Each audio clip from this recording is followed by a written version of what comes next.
Hey, generally I don't play past episodes, but this one was so important last year and a lot of people really needed it.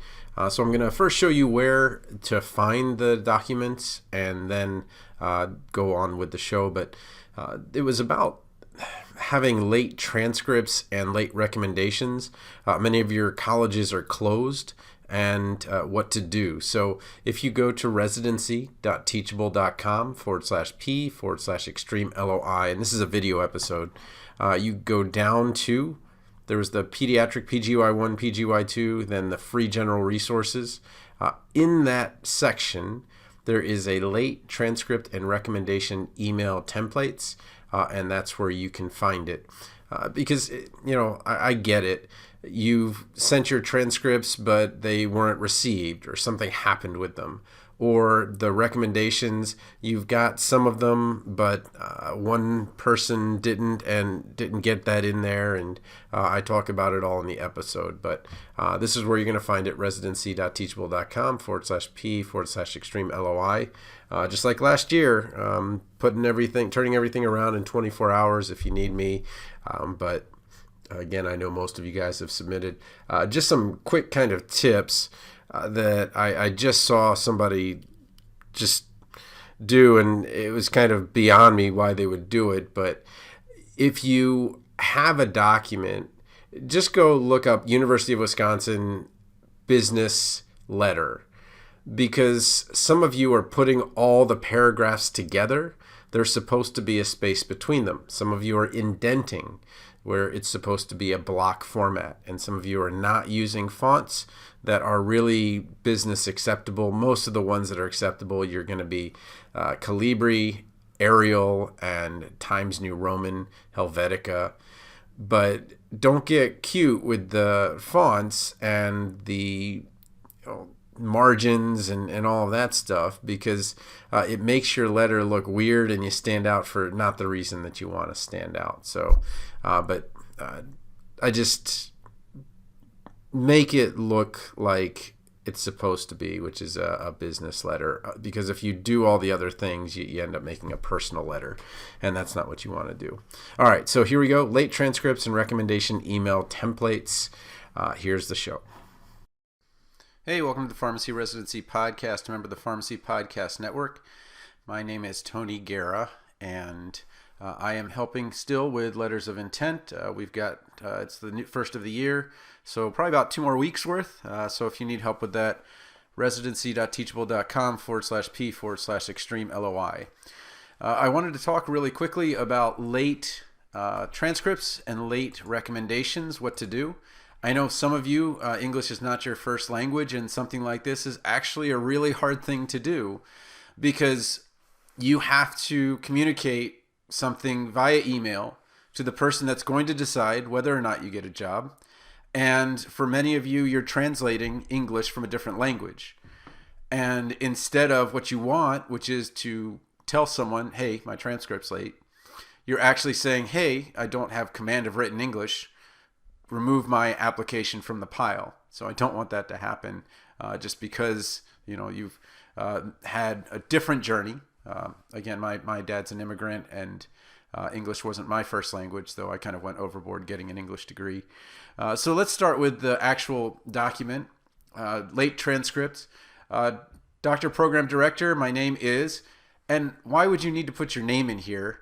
Well, some of your emails are like if my email might be AAG at University of Potomac River College of Pharmacy.edu, right? They don't know who you are from the top of your email. And what you need to do is make sure that in the subject line you put late transcript, your name, and your school, because residency directors have hundreds of emails, and they need to be able to quickly find yours, so that when they say, oh, this person's late with their transcript, I don't see anything, we're going to have to discard this application. You say, no, I sent you an email, but your email had like a subject line of I'm sorry or something like that. Okay, so make sure the subject line is appropriate. 3 things: late transcript, your name, your college. Then in the body, you need to put your name, your college, because when they look for it, when they search, they have to have those keywords in there. Some of you have images for your signature, and those images can't get, the search can't go into an image and find your name, your school. So when they say, hi, this is Bob Jones, I've got 3 Bob Jones. Okay, so make sure that that's in there. Second, I requested that my official transcript go to forecast. However, there have been delays with the United States Postal Service.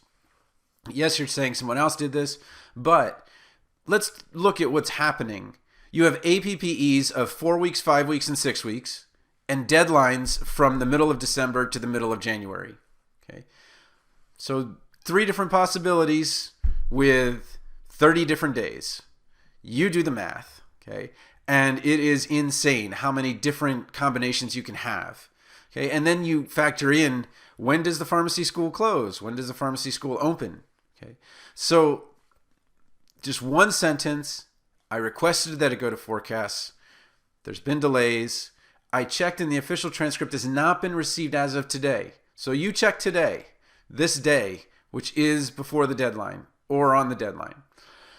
I have enclosed a copy of my unofficial transcript in lieu. In lieu just means instead of, just one fewer word, as an attachment to this email until the proper documentation can arrive. Again, I'm very sorry for this inconvenience. Why do you have to do this? You have to do it because they can't score you.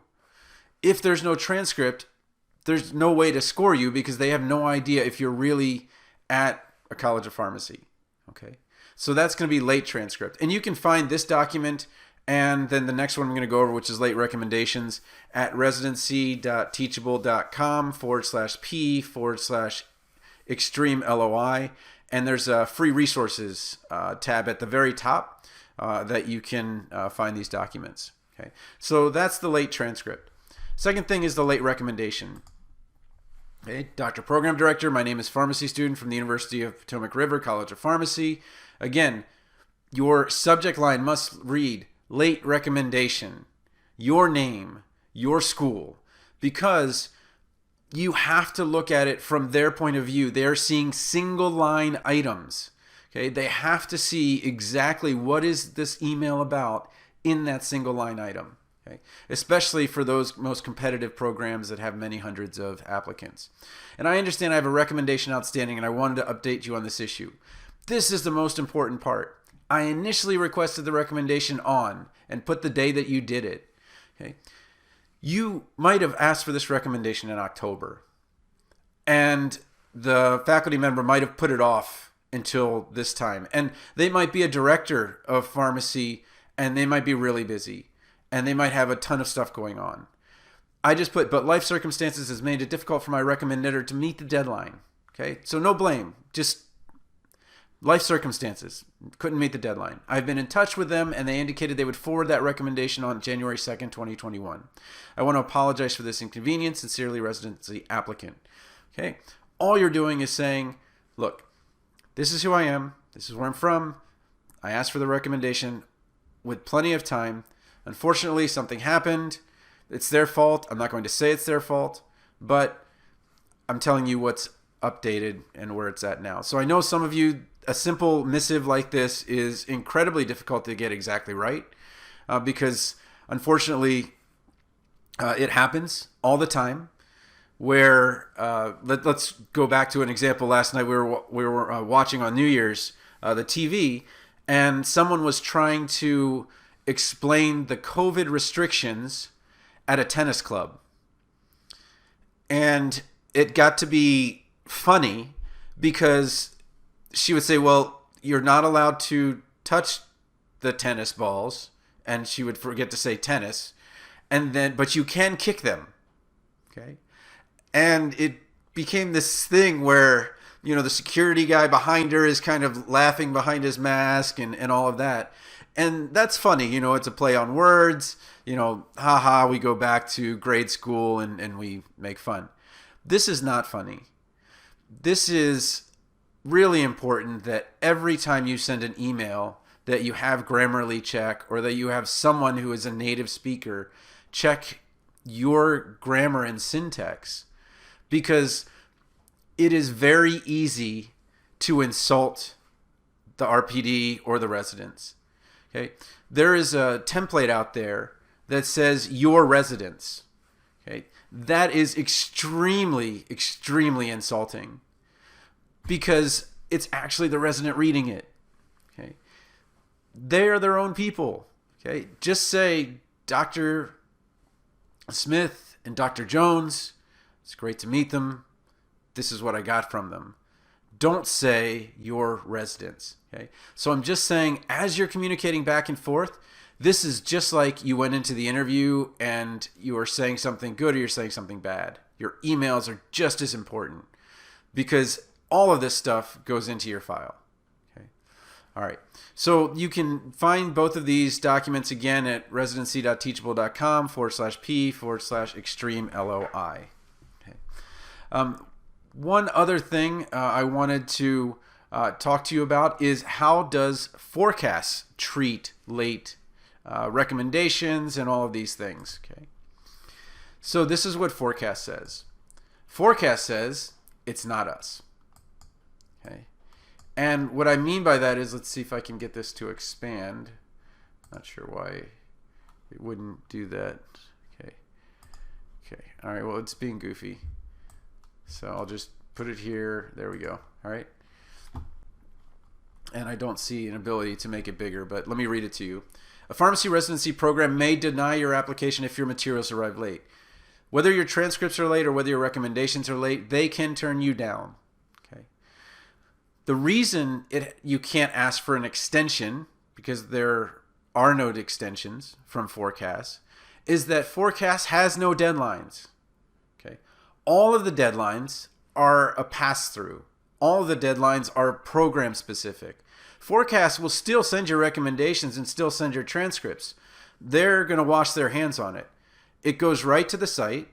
If it went to the site late, then that's up to the site.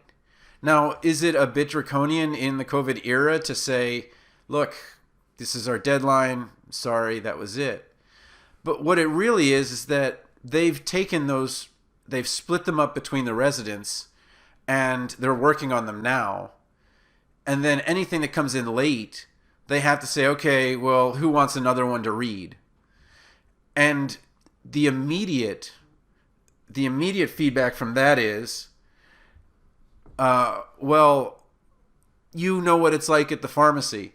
Okay, I've got all my prescriptions. Great. We'll just check you out here. Oh, I forgot. I need to get this one filled. So you're sitting there at the register. You're just about to ring them up. They hand you a prescription expecting you to go fill it real quick. People in line. What do you do? Do you say, okay, well, we can get that for you in a couple hours? Well, no, I need it now. I'm in line. Can you just fill it? Well, no, it has to go in line behind all of these other people. I don't see anyone around here. Right, but they're in the queue, and they're in the drive-through, and they're here. Well, right, but can't you just fill it now? Okay, and the same thing is true here. Okay, so they've got maybe 2 or 3 people out of the 200 that are late with certain materials, and then when do they come back to those materials? You have to update them on that. When do they? Who gets it? Who has to do the late ones? Do they do rock, paper, scissors, shoot? How do they do that? So it's extra work. And the big problem with late materials is that a late material is like showing up late to the interview. You've got 9 people there. Everybody was on time except you.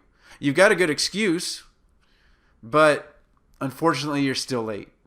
So again, the best that you can do, here are the templates, send them what you can, apologize, and hope that they still allow your material. But unfortunately, according to Forecast, it is completely up to the site. And the site might just tell you right away from your email, hey, I'm sorry, a deadline's a deadline. we unfortunately can no longer accept your application, which is the kindest thing to do if they're not going to take it.